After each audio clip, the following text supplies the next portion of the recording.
Sudarlun, lembaga paguyuban masyarakat Kabupaten Pidi di perantauan yang tergabung dalam komunitas Urung Pidi atau KUPI yang berada di Jakarta, Rabu 22 Desember 2021 menyantuni 290 anak yatim di 40 kampung di Kabupaten Pidi. Sebelumnya kegiatan serupa juga dilakukan kepada warga perantauan di Jakarta, Bogor, Tangerang, dan Bekasi atau Jabodetabek dengan jumlah 360 sasaran penerima manfaat.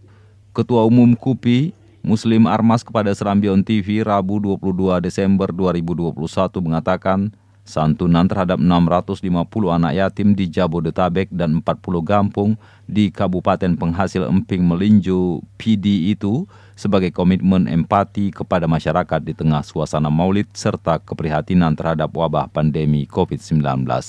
Sumber dana donasi peduli anak yatim ini berasal dari masyarakat Pidi yang berada dalam perantauan, baik di Jakarta dan beberapa kota besar lainnya di Indonesia, dan bahkan juga dari luar negeri, terutama Perth, Australia. KUPI berharap program penyaluran dana peduli umat ini tetap terus berlangsung sepanjang masa untuk mewujudkan kepekaan sosial dengan saling berbagi atas perolehan rahmat atau rezeki dari berbagai usaha yang ditekuni. Dari Pidi, Idris Ismail, Serambion TV.